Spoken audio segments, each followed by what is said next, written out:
dream bad enough to understand that I'd be the one to be involved in a year like this where you're having to make really, really difficult decisions.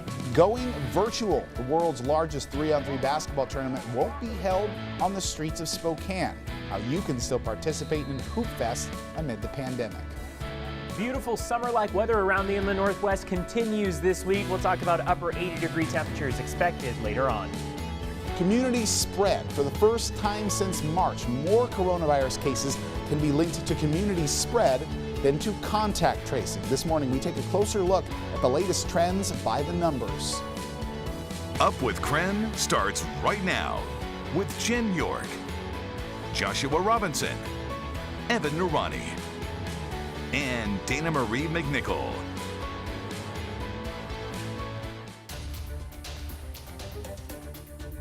Well, good morning and welcome back to Up with KREM on our Tuesday morning. I'm Jen York. We begin this morning with some breaking news. The U.S. has executed the man who bombed Spokane City Hall in the 1990s. Now, this morning, Daniel Lewis Lee was put to death for a different crime, the murder of an Arkansas family in 1996. It is the first federal execution in nearly 2 decades. Overnight, the U.S. Supreme Court ruled the execution could move forward. Now, the Associated Press reports Lee died by lethal injection at a federal prison in Indiana. 2 more federal executions are scheduled for this week, one tomorrow and another on Friday. But for more information this morning on Lee's connection to our area, you can visit KREM.com. 6 a.m. now on our Tuesday morning, 52 degrees. We do want to turn our attention, taking a look outside now, off to a sunny start up at Schweitzer Mountain Resort. Not a lick of snow in sight.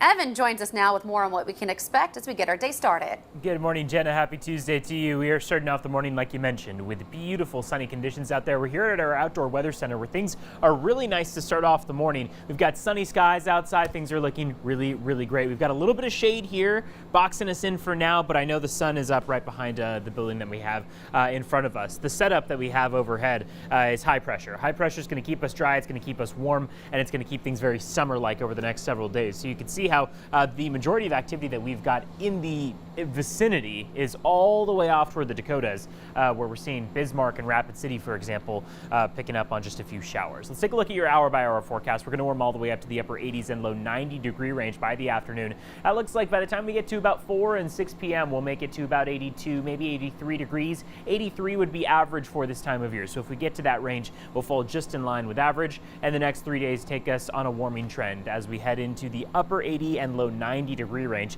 You can see how it's just upward trajectory from here. We're going to make it to 88 by Thursday. That's about probably going to be the warmest day of the week. 89 is our record for 2020 so far. So if we make it above 89 and hit that 90-degree marker, it'll be the first time of 2020 we've seen it.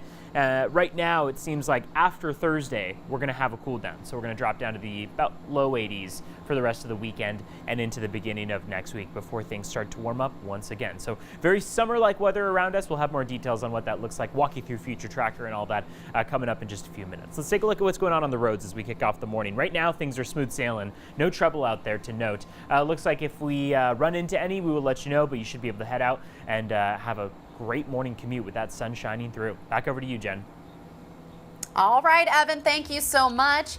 Well, this morning, the world's largest 3-on-3 basketball tournament is going digital. That's right. Hoop Fest organizers canceled the in-person tournament this year in Spokane. They say that is due to coronavirus. Now, Executive Director Matt Santangelo says it became obvious when it would need a change when it was clear Spokane may not be to phase 3 by late August. It got to a point where we wanted people to know, we wanted people to make decisions based off of being informed, and we thought now was the right time because it no longer looked like it'd be a possibility in August. Canceling Hoop Fest in its original format impacts the organization for sure, but it also impacts downtown businesses. Organizers say that event brings in $39 million every year to Spokane. So with Hoop Fest moving to a virtual format, we want to know what you think at home. Will you participate in a virtual Hoop Fest? You can vote now on the KREM 2 mobile app. And of course, this is a first for Hoop Fest, so how is this digital format going to work? For more on that, we want to check in with Nicole Hernandez to explain what we can expect. Good morning. Yeah, good morning, Jen. So with Hoop Fest going virtual this year, we're not going to be seeing any of that 3-on-3 basketball, but there will still be a way for people to show off their dribbling skills and their three-point shooting skills. This year, instead, Hoop Fest will be going virtual. It will include a series of competitions and skill challenges that participants will compete in via an app on their phone or other devices. It will start next month on August 20th, and participants will have 3 days until August 23rd to complete the virtual event. It will cost $35 for kids and $40 for adults. And those coveted Hoop Fest champion t-shirts we all know about, they are still actually in play this year. All you have to do is to complete the virtual event to get one. Hoop Fest director Matt Santangelo said this year's the words Hoop Fest champion takes on a new meaning if you complete all the virtual events challenges. Once you complete those, you become a Hoop Fest champion. And I think this is a really important message because usually, you're competing for champions through winners and losers. Right now, we need everyone to champion our cause. So just by participating in this particular challenge or considering a donation if you've already registered is really being a champion for Hoop Fest 2020 because it's going to, again, help us to sustain until 2021. Santangelo said it was a difficult decision ultimately to cancel the in-person event, and this is actually the first time Hoop Fest hasn't happened in 31 years. Live in Spokane, I'm Nicole Hernandez. Nicole, thank you so much. Well, if you'd like more information about this new virtual Hoop Fest, you can text us to our text line. Just text Hoop Fest to 509-448-2000 and we'll send you some more information. And join us this morning in about 40 minutes or so. We're going to be talking to the executive director, Matt Santangelo, about what we can expect at this year's event and all the different options this year for players and for fans. Again, that's coming up this morning at 6:45. Here in the meantime, let's get to your morning rush. More news in less time. The Spokane City Council delayed a vote on 2 emergency renter and landlord protection ordinances. The first proposed ordinance requires landlords to provide a 90-day written notice of any rent increase. It would also create and fund a rental relocation assistance program if the renter can no longer afford rent. The second ordinance would establish specific causes for landlords to terminate a rental agreement. Now that vote is delayed to October 12th. This is the third delay for this vote. High-pitched mosquito devices are once again banned in downtown Spokane. Last night, the Spokane City Council voted to override a veto by Mayor Nadine Woodward. Now, that would have allowed business owners to use the device emitting a high-frequency sound to discourage loitering. Originally, council members rejected the use of those devices, but the mayor vetoed that decision on July 2nd. Now, this week, the council needed 5 votes to override Mayor Woodward's veto. City Council President Brian Begg says banning these devices ensures people can enjoy the downtown area. This morning, the popular Spike and Dig tournament in Spokane is postponed. This is, of course, due to coronavirus. Organizers moved the volleyball tournament to August 2021. It is the world's largest outdoor co-ed 6-on-6 volleyball tournament. Leaders say it was a difficult decision. However, safety and wellness of the community was their top priority. Well, this morning, Washington Governor Jay Inslee is seeking extended help from the National Guard. He is asking the Trump administration to extend its funding deadline to the end of the year. During the pandemic, Governor Inslee says the Guard helped distribute meals, do contact tracing, and work with employment security departments. Well, that's your morning rush. More news in less time. Let us know what's happening in your neighborhood by using the hashtag #UpWithKREM on social media. Joshua? Thank you very much, Jen. 6:08 this morning. As of this morning, all evacuation notices have been canceled for the Road 11 fire burning near Mansfield. Crews are now mopping up the 10,000-acre wildfire that's burning in Douglas County, and it's expected to be contained by tomorrow. The fire has been burning through grass, sage, and wheat crops. Today, McNeil Canyon Road and Highway 172 are back open. That fire started on Saturday, and the cause right now is still under investigation. All right, thank you so much, Joshua, for that update. Now, the Red Cross says they expect a higher than usual wildfire this year, and that season means that there is a need for volunteers. But coronavirus cases are still spiking. There are 300,000 volunteers from across the country cannot travel to help us here locally. We have to make sure that all of our volunteers come from within that local community. So if you know that your city, county, just greater region tends to be one of these areas where you see wildfires happen, where shelters have historically popped up, just know that these are the areas where we're going to need to also tap into local resources like volunteers.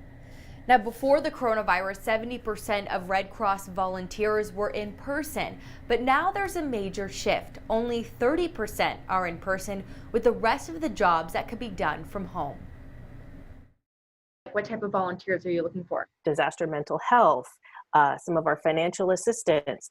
Those are jobs that now can be done from the comfort of your home. If you've got that kind of a background and you're interested in learning how to do that on behalf of the Red Cross, we can train you now to work at home. On the flip side, we are looking for people who will be able to help us with sheltering should that be needed. And that means volunteers who can help with registration, help with the enhanced cleaning methods that we're going to be putting in place should a shelter be needed. We're also looking for folks who have any kind of medical background who might be able to help us with that screening and potential just addressing of any concerns that come up within a shelter. The Red Cross does encourage people to register now and start training that process so you can be ready to go in the weeks and months ahead when that wildfire season really does kick off. Now, I do want to show you a great free app, especially if you live in a high-risk wildfire area. This is the Red Cross emergency app. It's an easy way to check information, important weather alerts, and where to find a shelter when they open. If you look here, here's a list of all of different natural disasters. Wildfires is right there on the bottom. Click that, and then it gives you a long list, for example, what to do right before and during. And if you click on that one, it gives you so many easy, clear steps on how to make a plan and make sure you have that all in place in light of this coronavirus time. Also making sure that your evacuation kits are ready to go. So please take a look at this, download this, especially like I said, if you're in a high-risk area. Okay, 6:11 now. I'll send it over to you, Jen. All right, Dana Marie, thank you so much. Well, this morning, contact tracing we know is an important tool in the ongoing fight against coronavirus. Now, here's how it works and why experts say we should all take it seriously. Contact tracing is an important tool in the fight against the coronavirus. Here's how it works and why you should take it seriously. A contact tracer's job involves reaching out to people who test positive for COVID-19 and determining anyone else they might have infected. Each state hires their own contact tracers. They will interview the person who tested positive and reach out to anyone they had contact with to ensure all parties isolate for 2 weeks and get tested. This will be done confidentially, without revealing the identity of the person who first tested positive. The contact tracer can also help link people with resources to make the self-quarantining process easier. Contact tracing is an important step in disrupting the chain of infection and should be taken seriously by everyone.